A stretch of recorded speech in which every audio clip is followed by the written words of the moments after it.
एकजुट हो, एक से नहीं जुड़ो, बेजोड़ बनो। पूज्य गुरुदेव के हाइको पर पारिवारिक प्रवचन श्रृंखला अपनी चल रही है। इस प्रवचन में मैंने आपसे बात करी थी कि माँ बाप को बच्चों के लिए विश्राम स्थल बनना चाहिए और बच्चों को माँ बाप के लिए विश्वास स्थल बनना चाहिए। क्योंकि हो सकता है बच्चा विद्यालय से आया किसी बात को लेकर परेशान हो, घर लौटा है जवान पुत्र किसी चिंता में व्यथित हो, मित्रों के साथ झगड़ा हो गया हो, या मान लीजिए धंधे में कोई बहुत बार जोरदार मार खाई हो, या निराशा लेकर वो हाथ में आया हो, परंतु विश्वास हो उसे, श्रद्धा हो उसे कि पिता के पास जाऊंगा तो मेरी सारी निराशा आशा में बदल जाएगी, मेरा मन शांत हो जाएगा, मेरी उद्विग्नता मिट जाएगी, मेरी व्यथा दूर हो जाएगी। मेरे पिता कैसे हैं? घरदार बरगद के छाँव हैं, उनकी शीतल छत्र छाया में पहुँचते ही मेरी सारी व्यथा, संताप, परेशानी, गर्मी सब मिट जाएगी, मेरी वेदना और व्यथा शांत हो जाएगी। बस इसी का नाम है विश्राम स्थल। बस इसी को कहते हैं। आप निरीक्षण करना, जितने पिता बैठे हैं आप हैं कि नहीं, ये मैंने बोला था। और बोला था क्या अनुभव होना चाहिए आपके पास आपके बच्चों को। 5 बातें बोली थी। स्वस्थता, आनंद, आशा, उत्साह और निर्भयता की प्राप्ति आपके पास आपके बच्चों आए हैं तो उनको होना चाहिए, मिलना चाहिए। स्वस्थता मिलना चाहिए, आनंद मिलना चाहिए, उसको एक आशा की किरण मिलना चाहिए, उत्साह मिलना चाहिए, निर्भयता। तब समझना आप असली माता पिता हैं। नहीं तो आप तो बहुत अच्छा व्यापारी भी हैं, बहुत अच्छे अध्यक्ष भी बन गए और भी बहुत अच्छा काम कर लिए, लेकिन सफल पिता जब ही कहलाएंगे, कब कहलाएंगे? जब आपका बच्चा आपके लिए, क्योंकि बिल्कुल निश्चित मान के चलना वो भव्य आकर्षण मकान बंगला बनाने से नहीं आता है, बल्कि जिस गोद में वो बच्चा पला है पड़ा है, जिस कंधे पर रखकर, जिस मम्मी माता की गोद में वो पिता के कंधे पर रखकर उसने अपना सब कुछ बता दे तो समझ लेना नहीं, भय स्थल मत बनना। क्या बनना है? हमें विश्राम स्थल बनना है माता पिता को। और फिर 3 परिभाषाएं खोली थी मैंने। स्नेह किसे कहते हैं? स्नेह किसे कहते हैं? जो दोषों को सह ले उसे क्या कहते हैं? स्नेह कहते हैं। वात्सल्य किसे कहते हैं? जो दोषों को पी जाए उसे वात्सल्य कहते हैं। और प्रेम किसे कहते हैं? जो दोषों को देखे ही नहीं उसे प्रेम कहते हैं। ये बात आपके लिए बीच में रखी थी कि परिवार के दोष देखना और जानने के बावजूद भी यदि आपकी मानसिक स्वस्थता प्रभावित ना हो तो मानिए आपने बहुत बड़ी जंग जीत ली। और एक अंत में एक और बात बोल की कि एक बात ध्यान रखना कि चिंता से खून का, बोलो ना, पानी होता है, और व्यसन से धन का पानी होता है, पर शुष्क हृदय से जीवन धूल में मिल जाता है। इसलिए अपने जीवन में प्रेम होना चाहिए, आपके हृदय में प्रेम होना चाहिए। प्रेम कैसा है? तो एक छोटी सी बात आपके बीच में रख रहा हूँ। 4 भाइयों का परिवार था और शहर में चारों भाई रहते थे, एक साथ रहते थे। भी एक परिवार आया और हमारे पास दोपहर में यहीं का नोहटा का, तो हमने उनसे एक ही बात बोली, बहुत मुश्किल है एक साथ रहना। बोला हमारे पिताजी की भी इच्छा यही है कि एक साथ रहना, वो भी यही बोलते हैं। मैंने 3 भाई हैं, 3 भाई हमेशा मिल के रहना, अलग कभी मत होना। क्योंकि वही आप एक बात ध्यान रखना कि आप मान लीजिए 2 परिवार है, 3 परिवार, मतलब 3 भाई हैं, 4 भाई हैं। अब वही 3 परिवार का भोजन बनना है और वहीं अगर 3 जगह चूल्हे जलेंगे, 3 जगह सब्जी आएगी, 3 जगह दूध आएगा, 3 जगह सब कुछ अलग अलग खर्चा होगा, 3 जगह बिजली का मीटर जलेगा, सब अलग होगा, खर्चा कितना बढ़ जाएगा? एक खर्चा 3 गुना हो गया होता ही। अब मान लो किसी को जाना है, मान लीजिए आपको कहीं जाना है, तो अब मान लीजिए आप 3 लोग हो तो एक संभाल तो लेगी कि हाँ भैया ठीक है तू चले जा, मंदिर चले जा, प्रवचन करने सुनने चले जा, और कहीं चले जा। लेकिन अब अगर अलग अलग रहेंगे तो क्या होगा? स्थिति परिस्थिति क्या बनेगी? आप विचार खुद करना। आपको सब कुछ अपने हाथ से करना, दुख सुख सब में आप खुद अकेले हैं, कोई भी सहभागी, कोई भी भागीदारी आपके साथ रहने वाला नहीं है।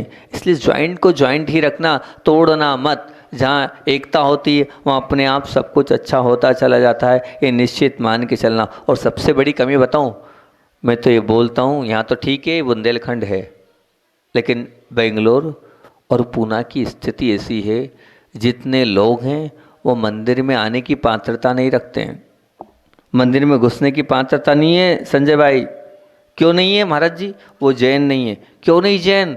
वो आहार देने के पात्र नहीं है। सुनो ये बहनों, सबको जाना है ना पूना, बम्बई, बेंगलोर, हमें वहीं शादी करना है, गांव में नहीं करना है। हमें पैकेज वाला ही चाहिए। अब वो पैकेज वाला है तो वहाँ अकेले रहेगा, और जब 5 दिन के वो छुट्टी के होते हैं तो वही माताएं, वही बहनें भोजन कराती है, बनाती है। सोचो, विचार करो, वो शुद्धि का पालन ही नहीं होता, वो मंदिर आने की पात्रता ही नहीं रखता, वो जैन ही नहीं है, हमारी कुल परंपरा का पालन नहीं हो रहा है। इसलिए ध्यान रखना, आप तोड़ते रहे हो, लेकिन 5 दिनों में कितनी तकलीफ, कितनी आपको कष्ट उठाना पड़ता है। नहीं, हम थोड़ी बहुत, देखो परेशानी सब जगह होती है, सब जगह एडजस्ट करना पड़ेगा आपको, चाहे कुछ भी कितना ही कुछ कर लो। थोड़ी उनके अंदर कमी है तो हम उस कमी को एडजस्ट कर लें। हमारे अंदर भी तो कमी है, क्या हम इतने अच्छे हैं क्या?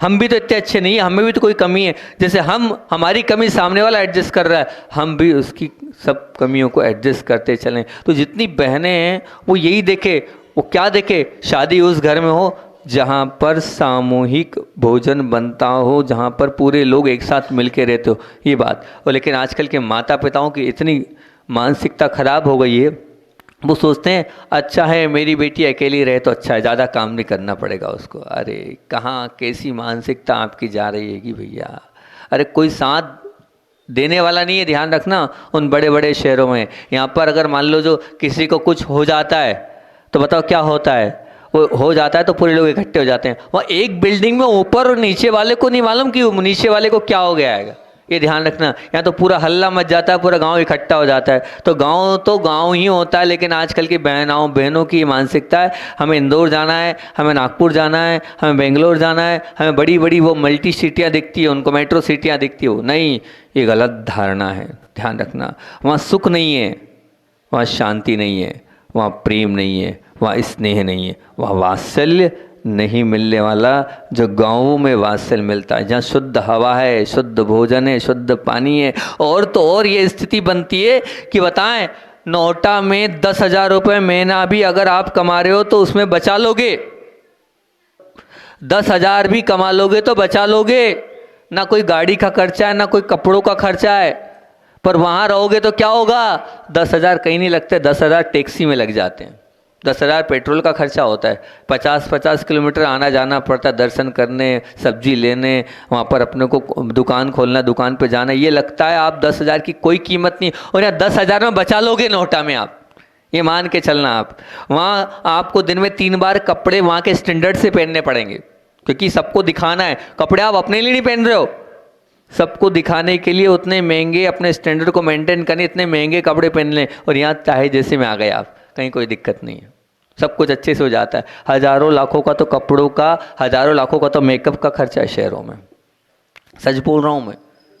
एक सज्जन आए, उन्होंने कहा मेरी धर्मपत्नी का खर्चा है 10 से 15,000 रुपये महीने का मेकअप का।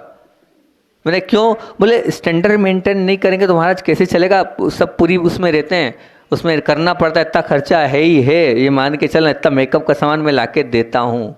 तो विचार करना, उतने में आपका घर चल जाएगा और बचा लोगे आप। शहर की भूख मत रखो, जो सुख, जो शांति और जो पवित्रता और जो मन में जो प्रसन्नता आती है वो यहाँ आती है। डिप्रेशन में जा रही है आजकल की लड़कियाँ, जो बेंगलोर और पूना में रहती हैं ना, वो डिप्रेशन में क्यों? अकेले रहना है, और फिर अकेले रहती हैं तो फिर भटकती हैं और अटकती हैं। कोई देखने वाला नहीं है, कोई सुनने वाला नहीं है, कोई बताने वाला नहीं है, वो बहक रही है, भटक रही है, यहाँ वहाँ हो रही है। बड़ी ऐसी परिस्थितियाँ और ऐसी स्थितियाँ होती है कि आपको क्या बताऊँ मैं। आपको सुनने के बाद आपको ऐसा लगेगा कि नहीं महाराज जी आप गलत बोलो। सत्य घटना आपके बीच में रख रहा हूँ, एकदम सत्य घटना, आपके रोंगटे खड़े हो जाएंगे कि महाराज जी क्या बात कर रहे हो आप, बिल्कुल सत्य घटना। आपने बच्चों को बाहर पढ़ने भेज दिया, बच्चों की संगति बिगड़ गई। अब बिगड़ गई तो वो जो है एक परिवार, सत्य घटना, नाम नहीं बताऊंगा, बहनों सुन लो, नाम मत पूछना, क्योंकि दोनों परिवार नामी परिवार है। आचार्य विद्यासागर जी गुरुदेव से जुड़े हुए परिवार हैं, इतने अच्छे परिवार कि उनके परिवार से संलेखना हुईगी। दादाजी एक परिवार से संलेखना हुईगी, उस परिवार की घटना आपके बीच में रख रहा हूँ। तो उनका बालक डॉक्टर बना। अब निश्चित है आपने अपने बालक को डॉक्टर बनाया तो बालिका क्या चाहिए? बोलो ना, डॉक्टर ही चाहिए। चाहिए ना डॉक्टर? डॉक्टर ही चाहिए ना। मैं डॉक्टर तो मेरा बेटा बेटी मेरे बहू भी डॉक्टर होना चाहिए। ये कल्चर बन गया है। मतलब हाउस वाइफ नहीं चाहिए आपको, आपको वही, आप सॉफ्टवेयर इंजीनियर हो तो आपकी धर्मपत्नी भी सॉफ्टवेयर इंजीनियर चाहिए। ये कल्चर बन गया है आजकल का। आप ढूंढो, अब फिर उसमें जैसा है वैसा आपको ढूंढना पड़ेगा। वो दिखने में सुंदर नहीं चलेगा, कोई दिक्कत नहीं। वो मान लो मंदिर नहीं जाती चलेगा, लेकिन बस वो हमारा सीए है, सीए मिल जाए, डॉक्टर है, डॉक्टर मिल जाए, हम सॉफ्टवेयर इंजीनियर, सॉफ्टवेयर इंजीनियर जाए। ये एक कल्चर बन गया है। अब हुआ यही, एक बच्चा जो है वो डॉक्टर बन गया, अच्छा गुरुदेव से परिवार जुड़ा हुआ। अब उनकी भावना क्या थी कि भैया कोई डॉक्टर मिल जाए और धर्मात्मा परिवार मिल जाए। दूसरी शर्त क्या? धर्मात्मा, अच्छी भावना है। अब इधर एक बहन थी, वो भी गुरुदेव से जुड़ी हुई, और वो भी ये चाहते थे कि धर्मात्मा परिवार मिल जाए, हमारे यहाँ प्रतिमाओं का पालन होता है, आलू प्याज खाया नहीं है कभी, अच्छा घर मिल जाए। अब हुआ योग संयोग की बात कि दोनों परिवार का रिश्ता जुड़ गया, है ना। कोई अफेयर नहीं था, वो दूर मतलब ऐसे मिल लिए और वहाँ पर हुआ और वहाँ पर रिश्ता जुड़ गया और दोनों डॉक्टर हो गए। शादी हुई, शादी होने के बाद साल भर बाद क्या हुआ? साल भर बाद रिश्ते टूटने की बात हुई। अरे क्यों? इतना अच्छा परिवार मिला, सब दोनों परिवार जुड़े हुए हैं, अब सब कुछ अच्छा है, लेकिन ये साथ, ये संगति, ये शहर में बच्चों को पढ़ाया, शहर में बच्चों को रखा और पढ़ाई कराई और कॉलेज और हॉस्टल में बच्चों को पढ़ाया, तो अब वो जो बहन है वो बहन रहने को तैयार नहीं, और जो भाई है उसके साथ रहने को तैयार नहीं। आप लड़ाई का कारण सुनोगे ना, अंदर से कांप जाओगे, रोंगटे खड़े हो जाएंगे। यहाँ जितने लोग बैठे हैं वो कहेंगे क्या बोल रहे हैं महाराज जी आप। वो जो बहन थी, वो झगड़ा इस बात का था, वो बहन उस घर में तो आई थी और संस्कारों से जैन थी, आलू प्याज उसके घर में उसने कभी खाया नहीं, दादी प्रतिमाधारी, दादाजी की संलेखना हुई, उस घर से वो बालिका आई हैगी, और अब यहाँ पर आने के बाद वो प्रतिदिन चोरी चोरी मीट खाती है, मछली खाती है, पशुओं का क्लेवर खाती है, मांस खाती है। सुनकर दर्दनाक। अंडे प्रतिदिन चाहिए। पूछा बुलाकर क्या है ये, मैं कैसे करूं ये, और फिर उसने एक ही बात बोली, क्योंकि डॉक्टर है ना, बन चुकी डॉक्टर, सेल्फ डिपेंड हो गई। उसने कहा मैं आपको छोड़ सकती हूँ लेकिन इसको खाना नहीं छोड़ सकती। मैं आपको छोड़ने को तैयार हूं लेकिन क्या कारण है? आपने बाहर भेज दिया, डॉक्टर बना दिया, डॉक्टर के लिए खड़ा कर दिया, अब सेल्फ डिपेंड हो गई, उसको किसी की आवश्यकता नहीं है। उसके अंदर अभिमान है, ईगो है कि मैं कोई कम नहीं हूं, मैं भी कमाती हूँ और आपसे ज़्यादा प्रैक्टिस मेरी हैगी, क्योंकि मेरी प्रैक्टिस कोई कम थोड़ी हैगी, ये ईगो है। अब वो पति को छोड़ने को तैयार है, धर्म को छोड़ने को तैयार है। सोचो विचार करो, आप लोगों ने कैसे अंधे होकर बच्चों को बाहर भेज दिया हैगा। अब ये स्थिति परिस्थिति बच्चों बनती है, ध्यान रखना। हमारा सब चल जाए, धर्म नहीं छूटना चाहिए, सब ध्यान रखना। तो बाहर आप जाते रहो और बाहर बनने की भूख जरूर है, लेकिन ध्यान रखना बाहर सुख शांति नहीं है, बिल्कुल भी नहीं है। आप अलग अलग होने की जो बात करते हो ना, हम अलग अलग हो जाएं, अलग अलग होने के बाद टेंशन कम नहीं होना है, बढ़ती ही जाना है, बढ़ती ही जाना है। सिर दर्द होगा तो भी आपको बनाना है, अब पैर दर्द होगा तो भी आपको बनाना है। यहाँ ऑप्शन तो है, यहाँ आपके पास सब कुछ है। अगर हम ज्वाइंट, तो ध्यान रखना बहनों, मैं तो कहते ही नहीं आप शादी करो, मैं तो कहता हूँ आ जाओ हमारे साथ, कोई दिक्कत नहीं। लेकिन विवाह करना है तो माताओं ये ध्यान रखना, अपनी बालिकाओं को ये संस्कार देना कि जहाँ ज्वाइंट फैमिली हो वहीं जाना, और उस परिवार को जहाँ जाओ उसको बरकरार रखना। तोड़ने की बात नहीं, जोड़ने की बात करना, कैंची का नहीं सुई धागे का काम करना। अपने बच्चों को यही सलाह देना, आप यही बात बताना। और छोटी छोटी बातों को लेकर वो जो माताएं जरा जरा से भड़क जाती हैं और भड़का देती हैं, शीघ्र प्रतिक्रिया नहीं करना। हमारे यहाँ अभी कर्म कैसे करे चल रहा है, उसमें यही वाला लाइन है, कर्म के बंध से बचना हो तो क्या पॉइंट हैगा, ये वाला पॉइंट है क्या। पहली बात तो शीघ्र प्रतिक्रिया ना करें, कर्म के बंध से बचना हो तो शीघ्र प्रतिक्रिया ना करें, और करना भी पड़े तो रचनात्मक और सकारात्मक। रचनात्मक बोले, मतलब हम अपने बच्चों को ऐसा मोटिवेशन देना कि भैया ठीक है, सब होता है, घर परिवार है, थोड़ी बहुत एडजस्टमेंट करना पड़ेगा। अगर मान ली जेठानी कुछ गड़बड़ कर रही है तो कोई देरानी ऐसी है तो सब देखना पड़ेगा, सब समझना पड़ेगा। सासू का नेचर ऐसा है तो है, क्या हुआ, क्योंकि देखो अब बदल तो सकते नहीं हम, बदलाहट आपके हो नहीं। जिसका जो स्वभाव है उसको आप नहीं बदल सकते। किसी का चिड़चिड़ापन स्वभाव है तो छोड़ेगा नहीं, चाहे कुछ भी कर लो। और आप छोड़ पाओगे, वो बुढ़ापे में आ गई है, 50 साल हो गए, 60 साल उम्र हो गई, अब बदलने का प्रयास भी मत करना। आप अपने आप को बदलो, दूसरों को बदलने का प्रयास मत करो। मैं कितना बदल सकता हूँ वो देखो आप, तो निश्चित तौर से ये आपके अंदर आ जाएगा। तो वही 4 परिवार की बात कर रहा था मैं आप लोगों से, वो बात तो मेरी अभी अधूरी रह गई। 4 परिवार एक साथ एक बंगले में रहते हैं, लेकिन देखो बहुत बड़ा परिवार हो गया, बच्चे हो गए, वो छोटा सा बंगला भी अब जो है बहुत छोटा लगने लगा। तो फिर क्या किया जाए, अब इतना बड़ा शहरों में नहीं मिल रहा है, तो उन्होंने सोचा भैया आज नहीं तो कल अलग तो होना है, अलग करना ही पड़ेगा, क्या करें। उन्होंने 4 बड़े बड़े बंगले बना लिए शहर में, और चारों बंगलों को बनाया, 4 बंगले वहाँ पर बन के तैयार हुए। अब माता पिता के चरणों में आया संपूर्ण परिवार, और उन्होंने कहा भैया गृह प्रवेश करना है।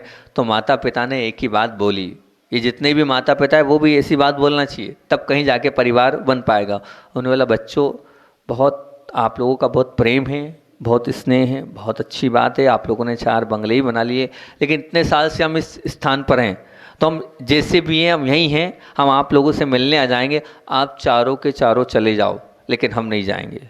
लाखों करोड़ों के बंगले बने हैं, असुविधा वाली स्थिति है, और माता पिता अपनी हट से तैयार नहीं है। चारों की बहुओं ने बहुत मनाया, नहीं हम आपके बिना कैसे जाएंगे, हम आपके बिना नहीं जा सकते, आपको चलना पड़ेगा। लेकिन वो माता पिता टस से मस नहीं, बोले नहीं, यहाँ मंदिर पास है, सब अच्छा है, यहाँ संगति साधु संगति मिलती हैगी। हम तो इनने भी बहुत सारे एक्सक्यूज़ दिए बच्चों ने, वहाँ शुद्ध हवा है, वहाँ पूरा प्राकृतिक वातावरण है, वहाँ बगीचे ही बगीचे हैं, वहाँ सब कुछ अच्छे से होगा। लेकिन माता पिता ने कहा सब ठीक है, लेकिन हमने अपना निर्णय दे दिया, हम इस घर को खाली नहीं। और हाँ कि चारों बच्चों से मुझे कोई द्वेष नहीं है, सब बच्चे मेरे अच्छे हैं। अब चारों बहुओं ने निर्णय लिया बैठ के, अगर माता पिता नहीं जाएंगे तो हम अपने माता पिता को छोड़कर 3 काल में भी नहीं जाएंगे। चारों बच्चों ने निर्णय लिया, और बहुओं ने निर्णय ले लिया, और बच्चों से कह दिया अपने अपने पति से, ध्यान रखना माता पिता जाएंगे तो ही हम उन बंगलों में जाएंगे, तो आपके बंगले आपके पास रखना। ये स्पष्ट उन्होंने कहा। अब हुआ ये कि अब माता पिता की एक उम्र थी, थोड़े दिनों बाद माँ का देहांत हुआ, फिर थोड़े दिन बाद पिता का देहांत हुआ। अब माता पिता का देहांत होने के बाद भी चारों की चारों बहुओं में ऐसा प्रेम, ऐसा स्नेह, ऐसा वात्सल्य कि चारों बहुओं ने क्या बोल दिया, सुनना हम जैसे भी हैं, कष्ट में हैं, तकलीफ में हैं, लेकिन हम चारों यहीं रहेंगे। जिस दिन एक बड़ा प्लाट मिल जाए और बड़ा मकान मिल जाए तभी जाएंगे, पर अलग अलग नहीं होंगे। अलग अलग 3 काल में भी हम नहीं होंगे। हमारे माता पिता ने एक रखा है, हम एक साथ ही रहेंगे। कहीं ऐसा वात्सल्य, ऐसा प्रेम, ऐसा स्नेह आपके अंदर होगा तो ये मान के चलना आपका जीवन उत्कृष्टता की ओर है, नहीं तो नहीं है। मैंने आपसे कहा था एक कौवे की बात बोलूँगा मैं आपसे। कौवा क्या बोल रहा है, कौवे को आप सब जानते हो, देखा है कि नहीं, कौवा देखा है कि नहीं? अरे हाँ ना तो बोलो, देखा है ना। कौवे को आपने देखना है, कौवा क्या बोलता है। कौवा बहुत बुद्धिमान है, चतुर है, और चालाक पक्षियों में उसका नाम प्रथम स्थान पर आता है। चालाक पक्षियों में उसका नाम प्रथम स्थान पर आता है। और वो कहता है मैं चोर भी हूँ। क्या है वो कहता है, स्वयं कहता है। कौवा क्या बोलता है, मैं चोर भी हूँ और लोगों को परेशान करने में मुझे बहुत आनंद आता है, बड़ा आनंद आता है उसको लोगों को परेशान कर, और खतरे का एहसास मुझे अति शीघ्र हो जाता है। इसी कारण किसी भी चीज़ या परिस्थिति में मुझे शक पड़ता है, और करके मैं क्या अपने जात भाइयों को चेतावनी दे देता हूँ। क्या करता हूँ, चेतावनी को करके अपने जात भाइयों को क्या कर देता हूँ, चेतावनी दे देता हूँ कि हाँ भैया ऐसा ऐसा काँ करके आने वाला है। मैं लोकप्रिय भले नहीं हूँ, ध्यान से सुनना, मैं लोकप्रिय भले नहीं हूँ, पर अपने परिवार का प्रिय और अपने समाज का प्रिय अवश्य हूँ। मैं लोकप्रिय भले ही नहीं हूँ, परंतु अपने परिवार का और अपने समाज का प्रिय हूँ। तो अब प्रश्न पूछ रहा है कौवा आपसे, वो कौवा प्रश्न पूछ रहा है कि आप प्रभु प्रिय बनना चाहते हैं, लोकप्रिय बनना चाहते हैं या परिवार प्रिय बनना चाहते हैं? आप प्रभु प्रिय बनना चाहते हैं, लोकप्रिय बनना चाहते हैं कि परिवार प्रिय बनना चाहते हैं? प्रभु प्रिय बनना है तो प्रभु की भक्ति करना पड़ेगा, और लोकप्रिय बनना है तो क्या है, दिन रात आपको लोगों के साथ लगाना। और परिवार प्रिय बनना है तो परिवार प्रिय तो वही बनता है जो हमेशा दूसरों के लिए समाधान वृत्ति को आत्मसात करता है, सहनशील स्वभाव वाला होता है, जो अपने आप को और अपने जीवन को भूलकर दूसरे के जीवन की परवाह करता है, वही परिवार प्रिय बनता है। जो जीवन अपना, जिसका स्वयं का स्वार्थ समाप्त हो जाता है, जिसका वो कभी मैं नहीं करता, वो कभी हम नहीं करता, वो क्या कहता है, हमारा। क्या बोलता है, ये घर मेरा है नहीं, ये घर किसका है, हमारा है। जो हमारा घर मानता है वही लोकप्रिय बन जाता है। ध्यान रखना, ये निश्चित मान के लेना। कोई बहता पानी, जैसे एक बात ध्यान रखना, जो पानी बहता है ना, पानी बहते हुए देखा आप लोगों ने? नहीं देखा तो बोलो से देखा। हाँ महाराज जी देखा। तो बहता पानी जैसे करीबी गड्ढे को पहले भरता है, बहता पानी जैसे करीबी गड्ढे को पहले भरता है, वैसे ही समझदार मनुष्य अपने सद्भावपूर्ण व्यवहार से जो निकट के अपने लोग होते हैं उनको पहले खुश करता है। अगर आप समझदार हो तो जैसे वो पानी जो निकट का गड्ढा है पहले भरता है, ऐसे ही अगर आप समझदार हो तो अपने स्वयं के सद्भावपूर्ण व्यवहार के माध्यम से आपको दूसरों की परवाह नहीं करना चाहिए, आपको अपने परिवार की परवाह करना चाहिए, अपनी माँ की परवाह करना चाहिए, अपने पिता की परवाह करना चाहिए, अपने देवर जेठ जेठानी की परवाह करना चाहिए, दूसरों की चिंता नहीं करना चाहिए। अगर आपको परिवार में सुख और शांति और प्रिय बनना है तो, नहीं तो ध्यान रखना, तुम अपने जीवन और व्यवहार को गंभीरता से निरीक्षण करना। और ये त्रुटि अगर तुम्हें दिख रही है कि नहीं मैं मेरे लिए ही जी रहा हूँ, और मेरे लिए भी अगर मान लो आप परिवार में हो, तो आपको ये निश्चित मान के चलना चाहिए कि मैं अगर परिवार में हूँ तो मेरी जेठानी के या मेरी देवरानी के बच्चे मेरे बच्चों से ज़्यादा मुझे उनको देखना है। क्या मानना है आपको? मैं कुछ नहीं हूँ, मेरा कोई अस्तित्व नहीं है, सब कुछ करने वाले घर के सब सदस्य हैं, मैं हूँ ही कुछ नहीं। बस आप मतलब मान देने का तात्पर्य क्या? मान देने का तात्पर्य मैं खत्म करना, वो मान देना हो गया। क्या यहाँ की माताएं बहनें इतना कर सकती है कि वो मैं खत्म कर सकती है? मैं ही करने वाला हूँ घर में, मैं ही बनाने वाली हूँ और मैं ही सब कुछ करने वाली हूँ। ये खत्म हो जाए तो बहुत बड़ा काम हो जाएगा। हो तो है ऐसा थोड़ा बहुत आप लोगों के अंदर कि मैं खत्म कर दें, चाहे छोटी बहू हो, चाहे बड़ी बहू हो, चाहे सास हो, चाहे कोई भी हो, और चाहे तो पुरुष वर्ग बैठा हो, मैं खत्म कर देना तो परिवार प्रिय बन जाओगे। तो क्या करना है? बस मान आ जाए मैं की जगह। क्या आ जाए? मान। दूसरों को मान देना है, मैंने कुछ नहीं किया है, सब दूसरों ने किया है, बड़ों के घर के बड़े सदस्यों ने किया है। तो ये अपना बड़ा सदस्य वो भी ये माने कि मैं क्या कर रहा हूँ, मैं तो कुछ करने रहा हूँ, बैठे बैठे खा रहा हूँ, सब कौन कर रहा है, बहू कर रही है, बेटी कर रही है, बच्चे कर रहे हैं, सब कर रहे हैं, मेरे माध्यम से कुछ नहीं। ये मान आप मानो और मैं को ख़त्म कर दो। मैं जहाँ समाप्त हो जाएगा वहाँ सब कुछ हो जाएगा। इस कोटेशन को याद रखना, आज का महत्वपूर्ण कोटेशन है। परिवार को जो मन और मान देता है वो परिवार भी बनकर रहता है। क्या बोला मैंने? परिवार को जो मन और मान देता है वही परिवार प्रिय बनता है। कौवा कह रहा है मैं कौवा होकर भी अपने परिवार का भक्त हूँ, इसलिए प्रिय हूँ। और आप मनुष्यों के भी परिवार प्रिय नहीं हो, आप मनुष्यों के भी परिवार प्रिय। लोकप्रिय तो हो, बहुत अच्छे आप व्यापारी हो, दुकानदार हो, आप बहुत अच्छे समाज के अध्यक्ष हो, बहुत अच्छी अपना उपलब्धियाँ कर ली, लेकिन परिवार प्रिय हो कि नहीं, ये मेरा प्रश्न है। परिवार प्रिय बनना है, लोकप्रिय नहीं बनना है। परिवार प्रिय बनोगे तो सच्चा धर्म ध्यान होगा। एक और उदाहरण देकर अपनी बात को विराम देता हूँ।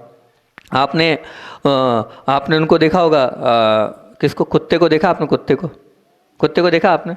क्यों कुत्ते को देखा? नहीं देखा? देखा है, सबने देखा है। बहुत अच्छे, कौवे को भी देखा, कुत्ते को भी देखा। यहाँ के लोग तो बहुत अच्छे हैं, सबको देखते रहते हैं। कुत्ते को आपने सबने देखा है, ठीक है ना, लेकिन आप कुत्ते से बदतर हो।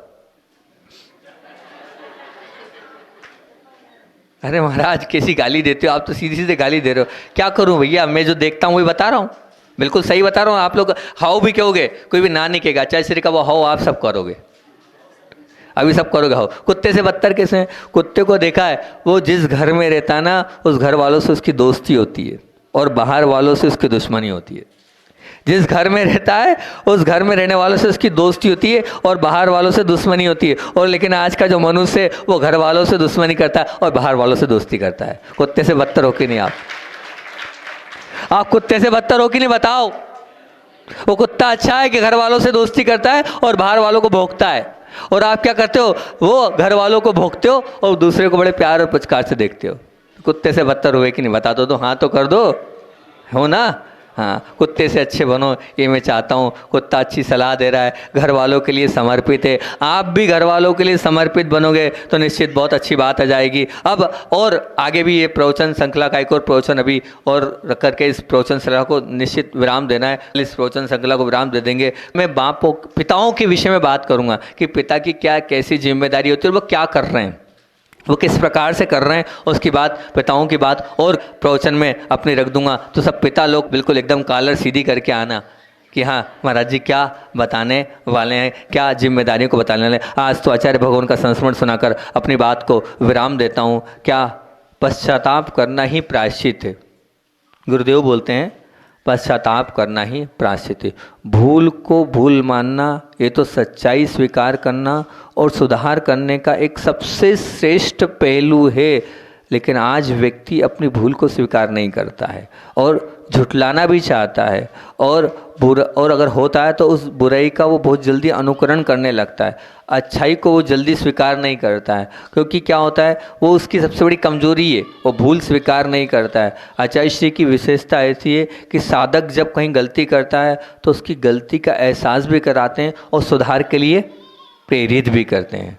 बात उस समय की है, सन 1997 में आचार्य भगवान के कुछ महाराज लोग वैयावृत्ति कर रहे थे और वैयावृत्ति के समय कुछ निवेदन किया तो निवेदन करने के बाद जो है आचार्य श्री नहीं फिर भी आचार्य श्री जी आपका क्या बिगड़ेगा, थोड़ी सेवा करा लो, हम लोगों का भला हो जाएगा। आवेदन निवेदन पर गुरुजी कभी कभी प्रसन्न भी हो जाते हैं। ठीक है, अब घी पैरों में लगता है गुरुदेव को और गुरुदेव शीशी निकाली, घी से निकालना, घी निकालते ही जो महाराज जी थे उनके हाथ से वो घी 2 बूंद तख्त पे गिर गया। तो अब तख्त पे गिर गया तो आचार्य श्री जी ने ये क्या आचार्य जी देखो, डांटते हो, क्या करते हो, प्रमाद करते हो, देखो क्या हो रहा है ये। तो उन्होंने कहा सामने क्या, मैं कुछ नहीं हुआ, सामने घी गिरा है और आप बोल रहे हो कुछ नहीं हुआ। तो जो महाराज जी थे क्षमा करें महाराज, ये तो है सबकी गलती है, गलती होती है, लेकिन गलती होने के बावजूद भी गलती स्वीकार नहीं करते, ये बहुत बड़ी गलती है। और ये गलती सबकी है, ये गलती हो जाती है, लेकिन गलती होने के बाद भी कहाँ किया, हमने थोड़ी किया, अरे सामने दिख रहा है आपने किया, उसके बाद भी आप स्वीकार नहीं कर रहे हो कि नहीं किया। अच्छा इसी बोलते बस इसका सुधार हो जाएगा तो हम भगवान बन जाएंगे। और ये हमारे अंदर, फिर उन्होंने अपनी बचपन की घटना बताई। जब बोले मैं छोटा था तो क्या हुआ, वहाँ पिताजी ने कहा विद्यालय जाओ। अब विद्यालय जाओ तो हमने कहा स्लेट नहीं है, जब तक स्लेट नहीं होगी जब तक विद्यालय नहीं जाएंगे। तो कहाँ गई स्लेट फूट गई। स्लेट किसने फोड़ी? अब किसने फोड़ी ये तो हमें पता है, पता नहीं कैसे फूट गई, तो पता तो है कैसे फूटी, किसने फोड़ी, किस प्रकार से फूटी, लेकिन हम अपनी गलती को स्वीकार नहीं करना चाहते हैं। आचार्य श्री बोले बस वही गलती है कि हम अपनी गलती को स्वीकार नहीं करना चाहते। नहीं, हम अगर अपनी गलती को स्वीकार करते चले जाएंगे तो निश्चित रूप से हमारा कल्याण हो जाएगा। तो भैया एक बात ध्यान रखना, गलती हो गई है तो कहाँ किया, किसने किया, ये मत करना। कहाँ किया, किसने किया, कब हुआ, ये मत करना, तो निश्चित आप भले बन जाएंगे। आचार्य श्री के पल भटके ना कोई रास्ता वो दीप बन जले, भटके ना कोई रास्ता वो दीप बन चले, तारों की भीड़ भाड़ में संग चांद से चले, तारों की भीड़ भाड़ में संग चांद से चले। और उनसे जुड़ने के बाद निश्चित तौर से क्या होता है, तो निश्चित तौर से अज्ञानता का घोर अंधकार हट जाता है और सद्ज्ञान का अनोखा भंडार बढ़ जाता है। गुरुदेव से जुड़ने बोली आचार्य भगवान विद्यासागर जी महामुनि राज की।